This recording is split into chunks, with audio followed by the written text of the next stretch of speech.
Discover the Fit Dad Community Podcast, where every episode strengthens your journey as a father.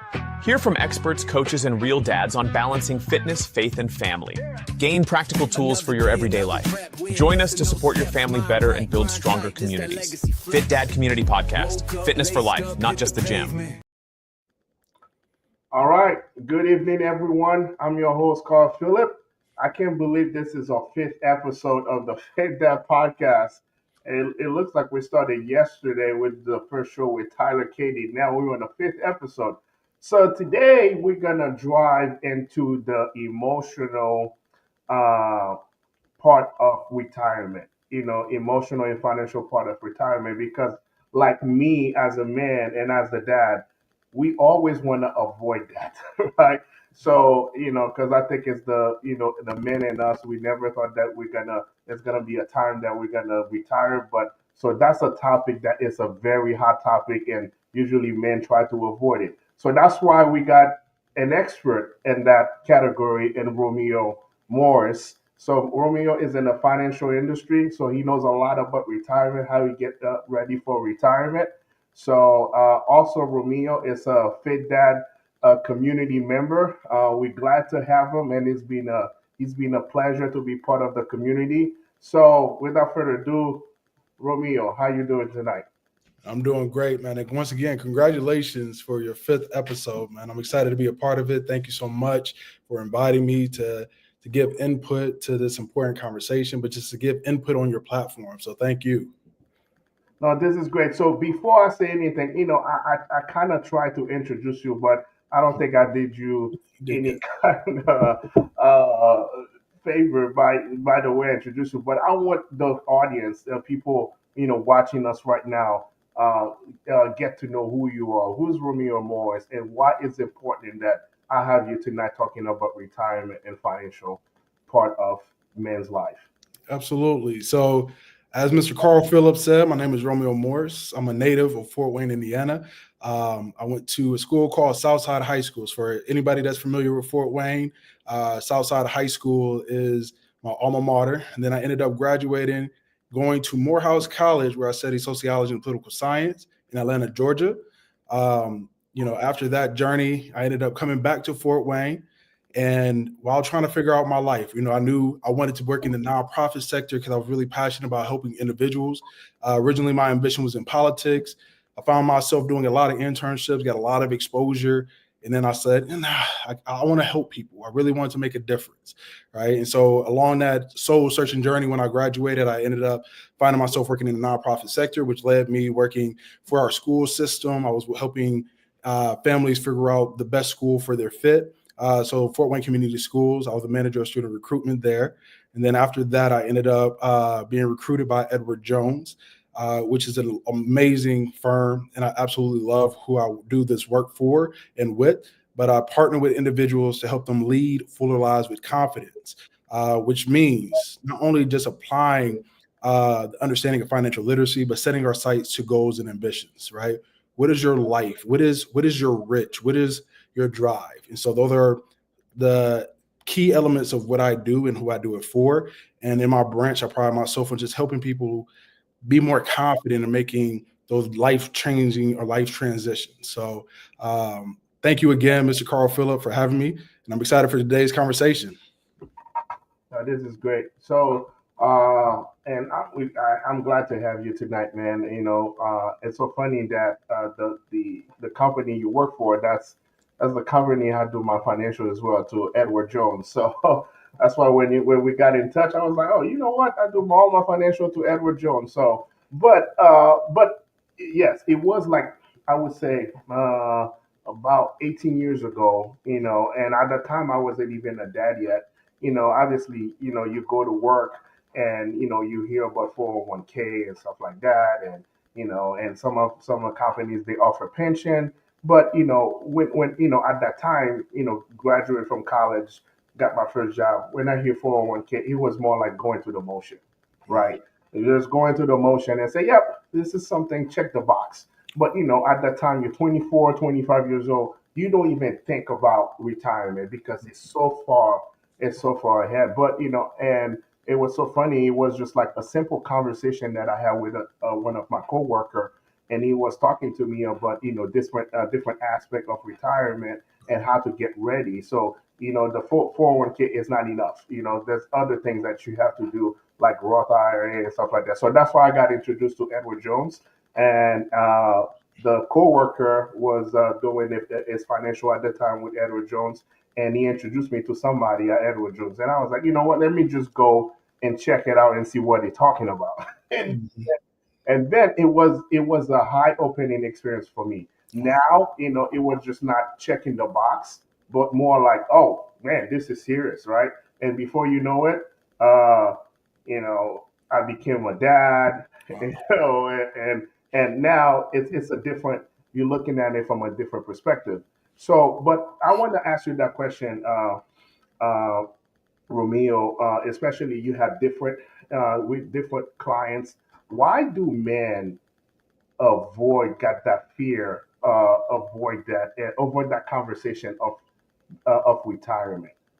I think that's a great question, man. So this is all going to be opinions, right? As far as it goes with every man is going to be different as far as it goes with navigating the idea of retirement. I think one of the fears or kind of misguided understanding is the fact that they don't feel in control, right? Partly in the idea that planning for retirement seems like a far reach idea for some, right? It's not something that's knocking or pressing right away, right? Things that are more pressing is providing for the family, right? As a man, you're the provider, right? And one of the big things about being a provider, usually you're accounting for every dollar has a purpose, right? One of those purposes isn't something that's 10 or 20 years down the line, which leads to people pushing it down. And then guess what happens? We turn 50, we turn 60, and we start feeling, man, I can't do this for long. Yeah, I don't want to do it. It really might not be I can't do it for long, right? It's just the idea that I don't want to, right? And then what becomes of that, because like I said, 10 to 20 years down the line from all that time that was when it could have been, becomes a more pressing issue within the next 5 to 6 to 7 years of planning, right? Mhm. So what could have been 20 years worth of time planning becomes that 5 to 6 years. So I think part of the delay is the idea that we don't realize that time is going to eventually get there. And what are we doing in the present to actually align our steps to the future that we want to look forward to, right? And I think, like I said before, it's a general assumption, but I think the bigger scope of it is the idea that there's more pressing issues or pressing things for our finances to do for us today. And if we're not taught about financial literacy or investing, we don't see the value in it, right? Because if it's something that's going to take 5 to 10 years to build, right? It's like I need this money right now, and I can do it, put more better use to it right now.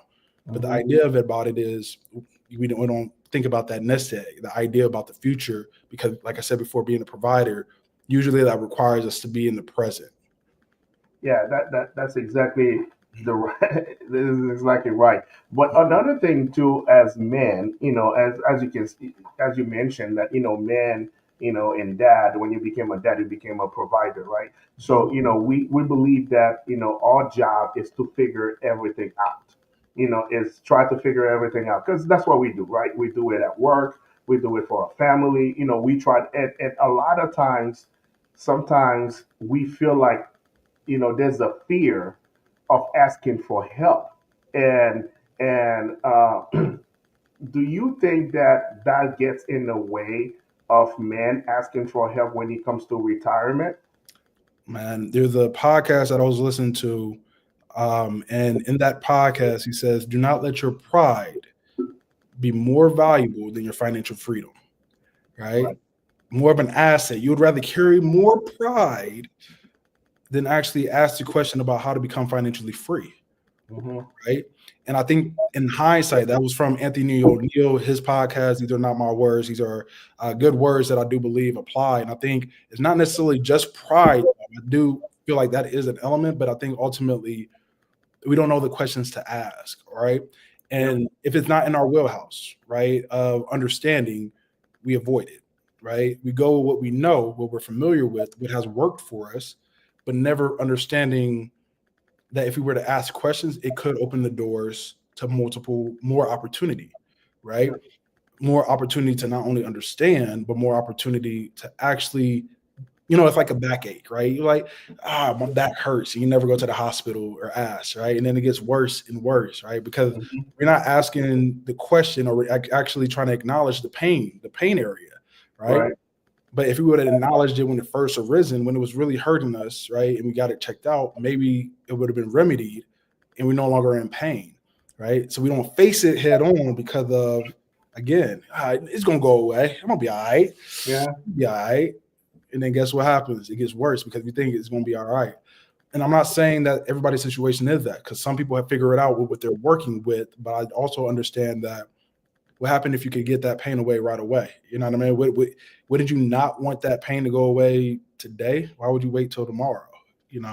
So part of it is the blockage that I think people have about the idea of asking the questions, right? Because of sometimes our pride, sometimes just talking over our head, like, I'm not going to understand it. You know what I mean? I'm an engineer. I'm a doctor. You know what I mean?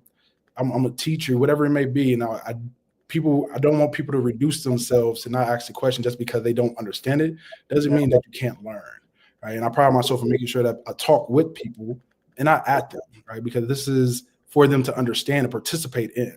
You just don't give me your money and you say, figure it out. We can do that, but I want you to be on board with the conversation. I want you to understand, because the wealth of knowledge that comes with understanding investing world and being able to understand how the goals-based advice, that gives people more confidence that they're actually participating in something that's actually giving them confidence that they're making the right step. Yeah, you're absolutely right. And one of the things that I always think about, as men, as people, we are very tunnel vision, right? We only know what we know. Yeah. And sometimes it's great to have different opinion or different idea or being exposed to different things, and then to so open up our knowledge, or broaden our knowledge, and so we know exactly what type of a question. So sometimes it's we don't know the type of question to ask, right? Yes, We just sir. don't know what type of question to ask, and because we don't know, we're just like, oh, I'm not going to talk about it because we don't know what type of question to ask. So another question I want to ask you: do you feel like your culture also play a role in that fear, especially if you're not around people that talk about retirement?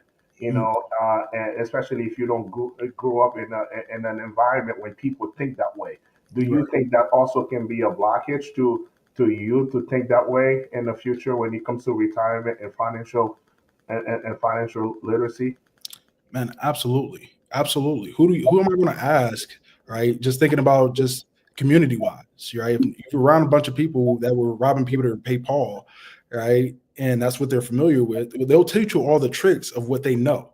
You can't teach somebody something that you don't know or haven't applied, right? So in essence, right, for me, I grew up in a single parent household, an amazing mother, and I love my mom. Shout out to my mom, right? And so part of being a part of the fit, Mom. yeah, shout out to mom. Appreciate Yeah. that, Carl Phillip. So as far as it goes with that, right, I have a deep admiration for fathers in general, right? I want to exalt men in that space because I don't feel like sometimes the culture in general exalts men in that regard, but I want to exalt women and men. But I care that men are exalted in the way of feeling valued in the family dynamic, right? I think that's important. But ultimately, when I'm talking about this, as far as it goes with the culture, right? If no man, woman, parent, father figure, you know what I mean, individual teaches you about financial literacy, or they teach you a formula that they knew that allowed them to make it by in life, right? I would say exist rather than live, right? That says survive rather than thrive. What ends up happening is you adapt this behavior and it becomes something that you implement as a pattern, right? It makes sense to you just because of the space in which you grew up. This is what you know. This is what you're familiar with, right? Financial literacy wasn't necessarily taught in my house, right? I learned that during my journey, right? And luckily, I didn't make a lot of missteps.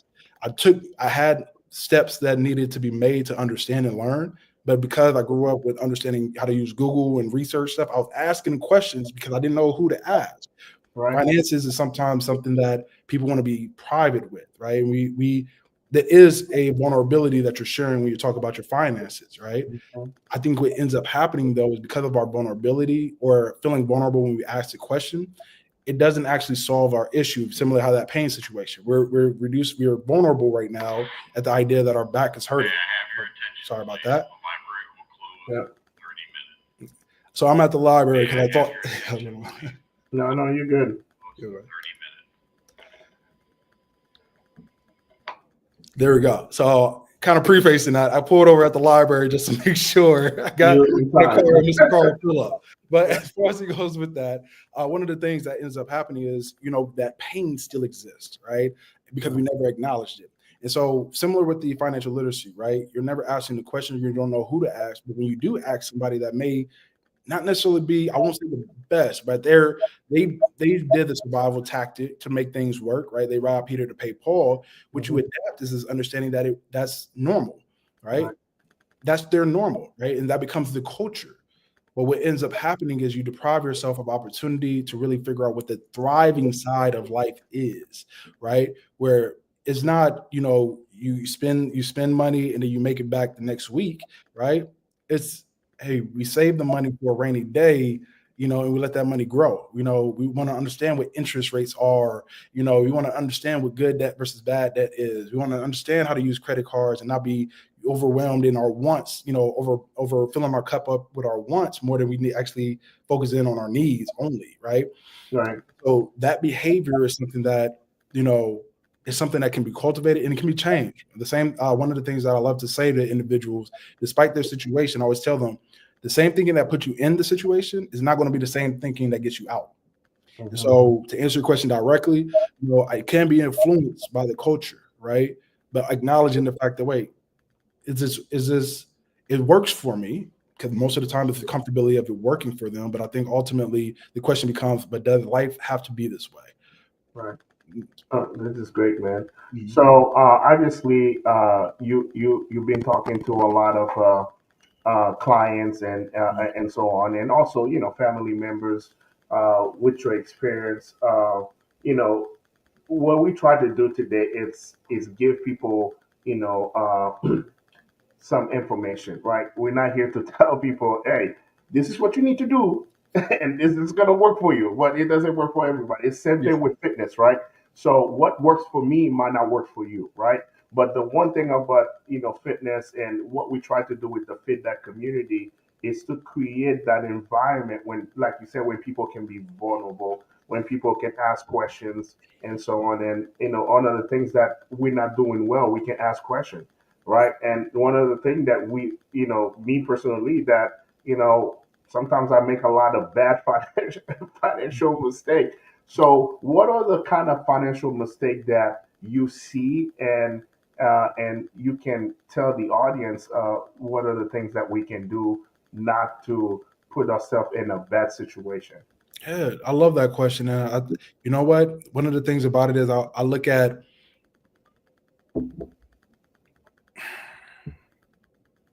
and thinking about the idea of mistakes, right? I don't pass judgment. I just hope people work through it, right? If they have the ambition to say, hey, this is what I did, this is where I'm trying to go, I'm like, all right, we can absolutely get you there, right? So the thing about it is, the actions being acknowledged. So it's harder to work with individuals that don't acknowledge that there's an issue or a problem, right? Those that neglect to say, my behavior is not helping me get to where I'm trying to go, right? Then I can't tell you it is, right? It becomes a little bit more tricky to tell somebody that, hey, this is leading to that if they're not willing to acknowledge it themselves, right? Part of, recovery is admitting to it, right? If somebody has a credit card spending habit, and I said, hey, that have the highest interest rate out there. This is not Romeo, Romeo Morris is saying that this is something you can see on the statement when you got the credit card. It said 24.99%, right? And it's a consumer credit card. And I'm asking you, why do you have to spend, this much money on your credit card? You don't have the cash, all right? So you're saying that the same bit, you want to save, but you want to max out your credit card, right, with the highest interest rate. Do you see that? You see where I'm going with that, right? Yep. so in saying to that, one of the things about it is, again, in talking about financial mistakes, I think there's missteps that people can make. And sometimes it's just because again, it works for them and it has accommodated their lifestyle, but they don't realize what it's putting them like positioning wise, right? So not understanding credit cards, right? That's a huge one. It's a consumer debt. It's not necessarily a good debt, right? Because it has the highest interest rate and it builds on itself, right? And most of the time, people get in the habit of paying the minimums, right? And they don't realize if you're just paying, you might have a $6,000 credit card. I'm going to be butchering the monthly payment, but hypothetically, it might be $125 for the monthly statement, and that's what you budgeted in for, right? But you spent $6,000 purchase, right? But you're paying 125. At 27.99% is building. Yep. Now that $6,000 purchase, you talk about 10 to 15 years down the line, that thing was now worth what, $16,000. Yep. Right? You just paid double for something that you just enjoyed for that 1 year, that one day. You know what I mean? That 1 week. Yep. So again, that's one of the pitfalls I think I've seen is credit card debts. Now, the good misstep in direction, I like to give direction for how to get out of that, is to create a habit of paying it off every month, right? So that way you don't pay the extra interest beyond what you've initially bought, right? So that's a great habit to get into, is being able to create the discipline to pay it off every month. Another misstep I think, or a mistake people can make, is not gaining control of their money, right? And letting their money control them, right? Which is simply as being said, develop a budget. A lot of the wealthy clients that I've worked with develop budgets. And that's part of one of the processes that I go through every client. I don't care how much your net worth is.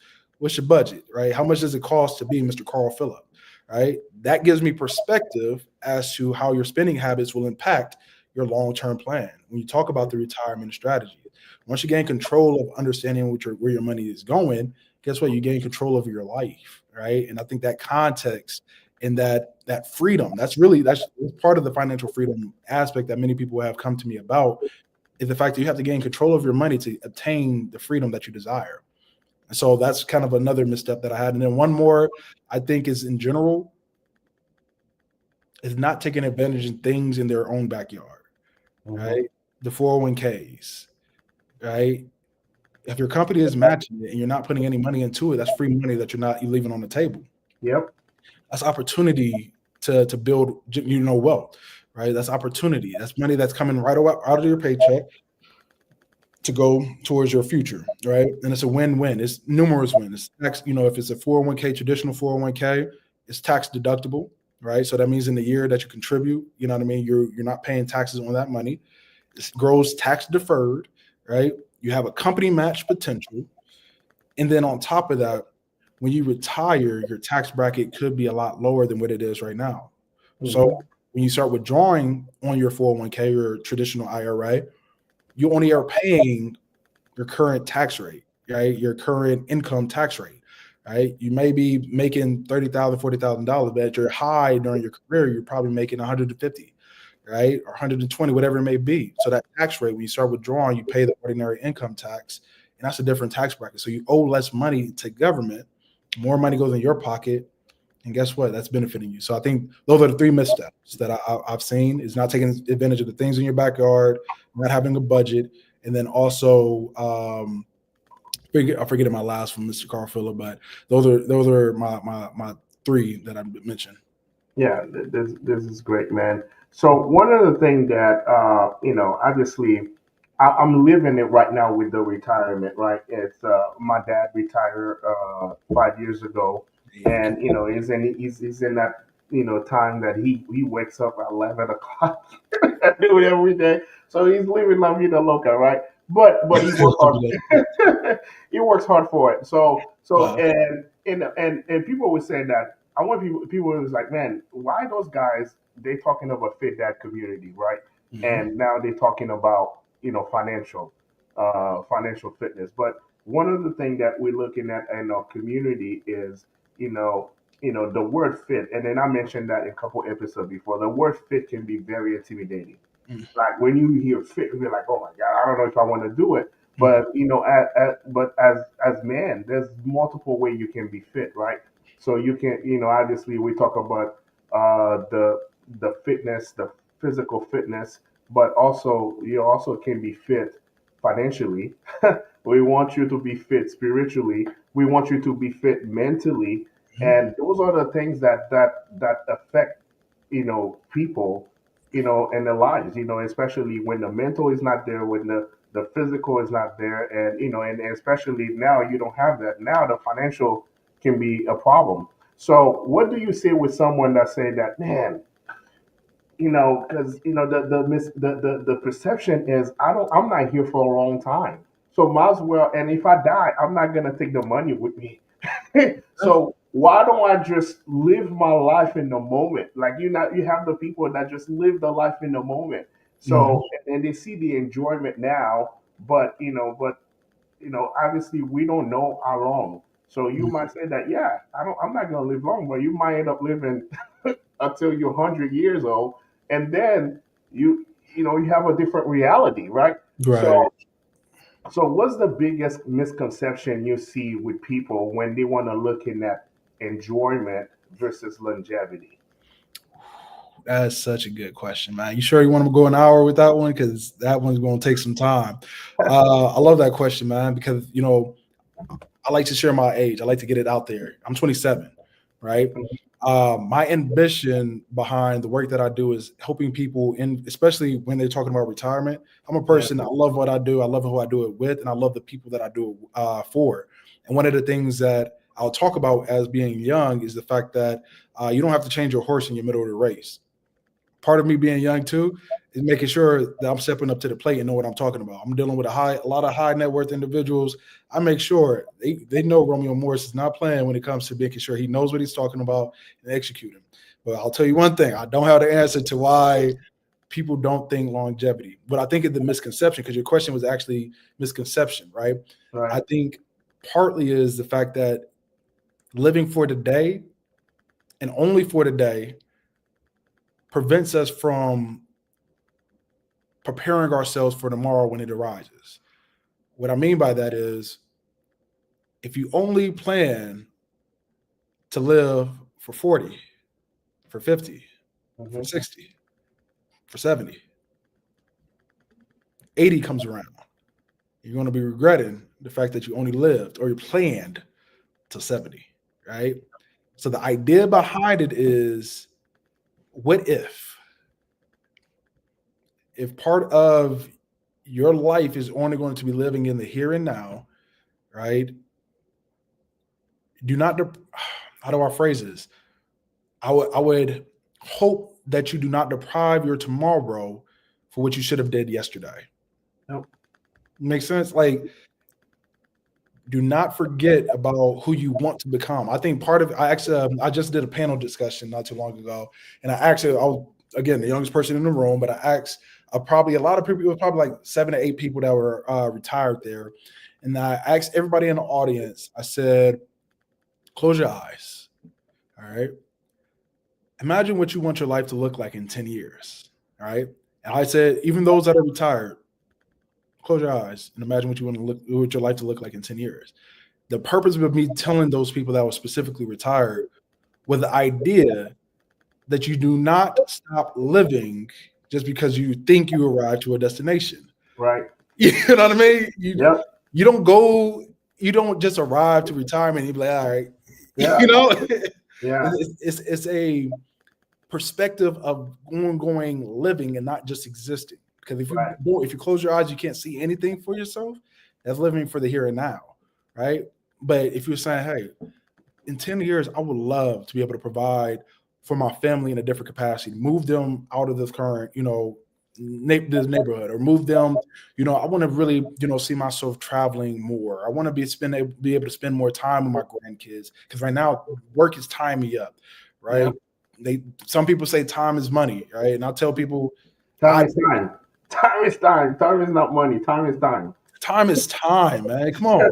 But time is much greater than money, Money. right? Yep. Because I've offered you, Mr. Carl Phillip, $1 million, right? And some people have said no to this, but I'm going to ask you, right? If I actually offered you $1 million and I say you Yep. only have a day to live to spend it, right? Would you Yep. accept the offer? No. Right. I Usually want people to. say no, right? And if you don't mind me asking, why is your answer no? I mean, I think right now, what I look is as a dad myself. I want to have more time to spend with my kids, right? So I want to see what my kids want to see. If I know that, yeah, I want to have a meal. I mean, there's not enough day. There's not enough time in a day to do everything you want to do in one day to spend that $1 million, right? So if I know that I have $1 million, I would give it up to my kids so they can have a better future, right? But at the same time, when you always looking at time, I always tell people is a misconception that time is money. I was like, no, you always can make that money, but you never gonna get the time back. You know what I'm saying? So, and if you're looking at even from a fitness level, right? So if you've been eating bad for 20 years or 30 years, and then all of a sudden you're in your fitness journey, you want to get fit, and all of a sudden you be like, why I'm not getting any results? Yeah, you cannot change 20 years of bad habits, right? So Mhm. that's why it takes time to get it. So for me, and that's why a lot of times we don't have all the times available to us when we go back. The famous say is, what if you knew then what you know now, your life will be so much better, right? Yeah. But yeah, but obviously it's just like, yes, $1 million is very tempting. Yeah.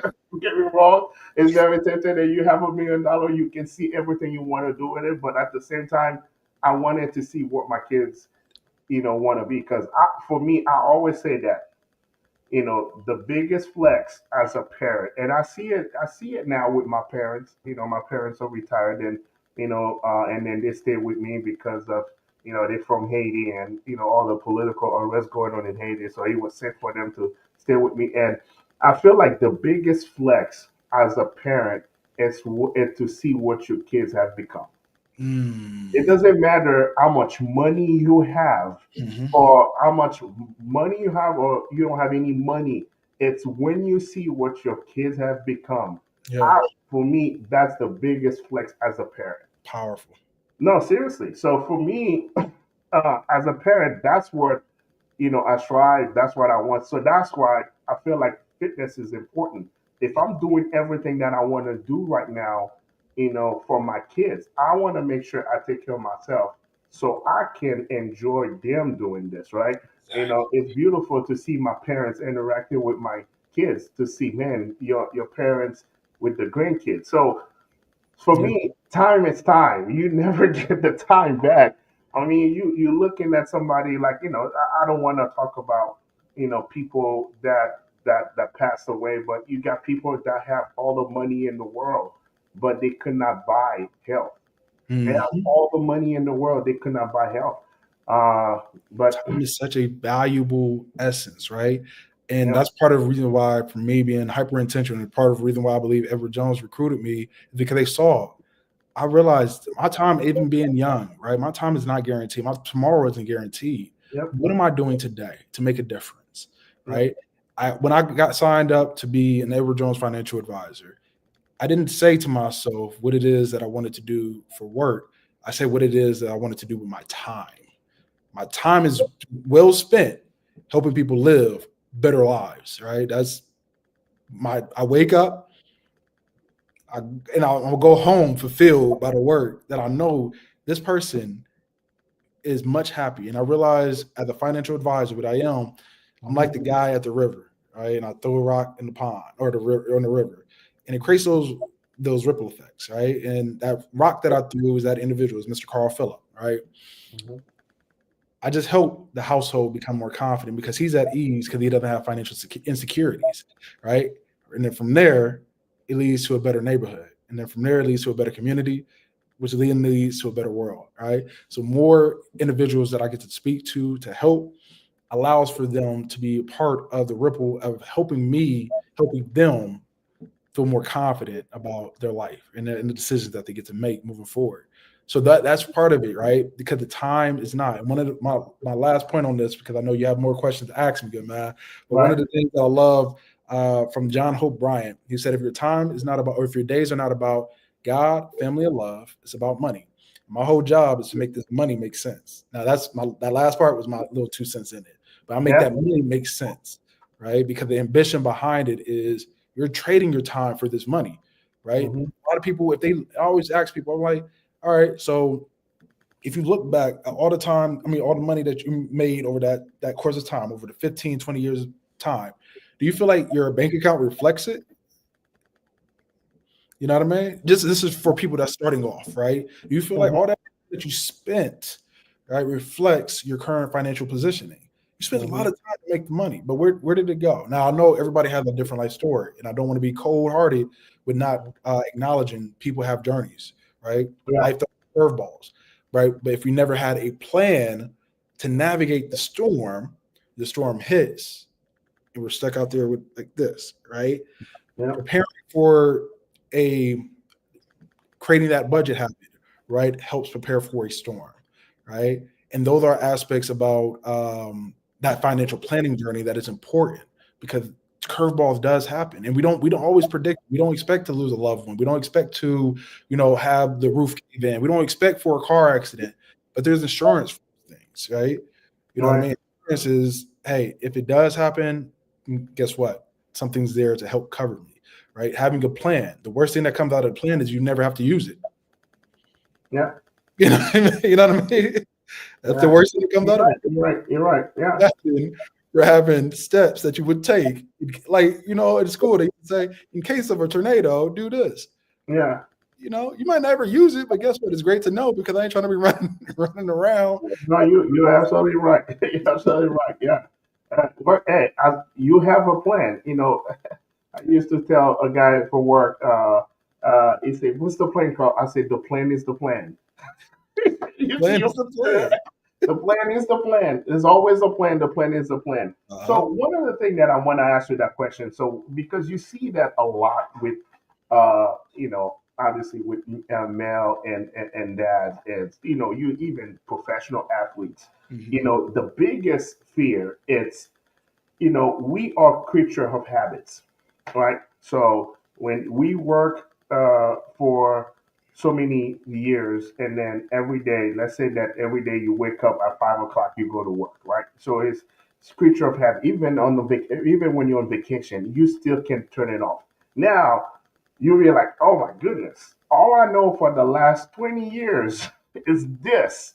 Now I don't know how to get now, like you said, now I'm 80 or now I'm retired. I don't know what to do with myself. Mhm. And a lot of people, that's the biggest problem for them. And you can see, and there's people that they work all their life. The moment they retire, they die. Yeah. They live like for 2 months and they die because and some people, and you see that even in professional athletes, that's why they stick some guys in there. Why are you not retired? Because they don't know what to do post post the game or post work. They don't know how to make that transition, and that could be so many ways, right? It could be like the financial aspect of it. Maybe like, man, I used to have this steady paycheck. Now I'm gonna retire. I'm not gonna have that paycheck anymore. Mhm. Or it could be like, oh my, I don't know what to do. There's so many aspect of it that also can weigh on somebody mentally. And you said that's the biggest transition you see in life. It's when people going from working into retirement. So let's say that you working with someone like now that it's on the verge with retirement and they having those questions, Mhm. and they say, Romeo, I'm supposed to retire in 2 years, but I don't know what to do. Mhm. I don't know how to approach it. So what kind of advice or what kind of practical tips you would give somebody that it's on the verge of retirement? First, I give them the confidence that they'll figure it out because it is a transition, right? I'm not even close to it, but the dealings that I've had with people that are in retirement, I encourage them to stay as hopeful, optimistic about the idea of transitioning. And they're not transitioning to nothingness, right? It's not like, oh, it's not a sorrow song. It's a Well, celebration, right? And in doing that, one of the things that I encourage them to do is to continue to do what their youthful heart used to desire, right? Like, what were some of your hopes and dreams of doing when you were younger, right?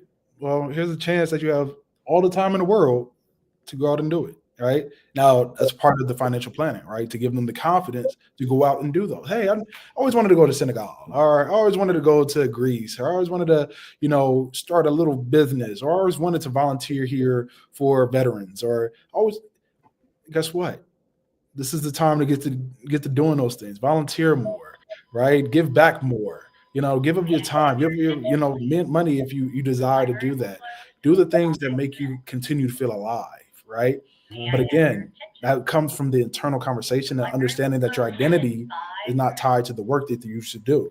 Your identity is you. Like, what is my why? What is my drive? What is something that keeps me useful inside, right? Because again, a stagnant mind, right, has led, the dementia, Alzheimer's, and stuff like that. Yeah. Do not get complacent about just existing. This is the time to continue to live, right? So I encourage people to continue to look internally for their personal hopes and dreams for what that next 10 years of living. If they, like I said, if money wasn't the issue, what would you do? If money ain't the, guess what? I love to tell my clients that when I look at I'm like, okay, all right, don't go crazy now, right? But we want to do those things that some of our hearts. If we was to write down those things, how many of those things can we check off, right? How many of those things are going to keep us feeling purposeful?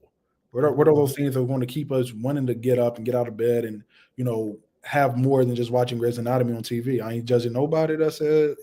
All my clients that watch Grey's Anatomy, shout out to y'all. But but in all that being said, though, in truthfulness, right, the ambition is, what am I going to do to fulfill my days, right?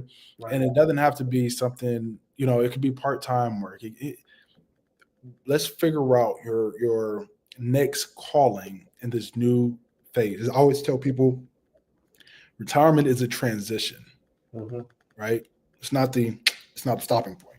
Yeah, you're not dying. You're not dying. You're still gonna live. You're not dying, and that's why community is important. So, obviously, when I started the whole Fit Dad community, and then when I start talking to people, why it's about why we have it, and it's so funny. One lady told me that she was reading something somewhere, and they were talking about how men, especially when they go retirement, they struggle, right? And they say that the two countries, and maybe I mentioned that on my last episode, they say the two countries where men live longer, there's two areas, one in Italy and one in Japan. When men live longer in those areas, and they are more happier, and the reason is because they have this community. They have the community when they get together, and then they talk out their problems, and then they create that community because they're more happier, because they get to be vulnerable. They get to have fun with their friends and tell jokes or do whatever it is. So one of the things that I tried to talk to my dad, I was just like, stay active, go out in the neighborhood, go for a walk, try to do things, because that's one thing I feel like that's the importance of fitness is it gives you a purpose, So when you wake up in the morning, you're like, I gotta go, I'm gonna do this, I'm gonna work out, or I'm gonna go for a walk. Now it gives you something to look forward to, right? It gives you some type of purpose. You'll be like, oh, this is my time. This is my time. I don't have to worry about anybody else but me. And then this is my time I want to spend. Let me just go and do a little workout. It doesn't have to be lifting weight. It can be you walking in the neighborhood. And sometimes you walk in the neighborhood, you see things you've never seen, right?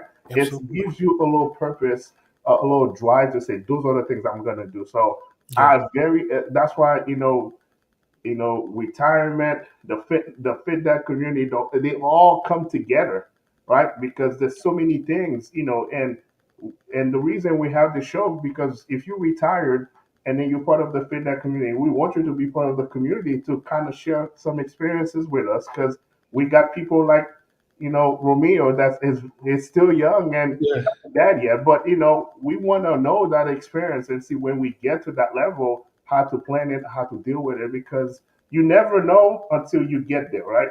But I think one of the powerful thing right now, when it comes to that, I think our dad generation didn't have, it's knowledge.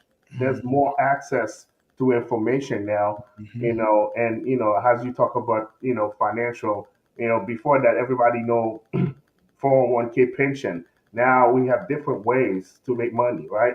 We have different platform. You got Robinhood, you got everything that you don't need to be an expert. Now it can help you throughout the whole process. So there's more access to information now, which I think this generation is kind of lucky in that perspective. So anyway, I don't want to say too long here. So any final words of wisdom before we close? My final words of wisdom would be ask the question, right? Seek counsel from individuals. Do not rely on TikTok for your answers alone.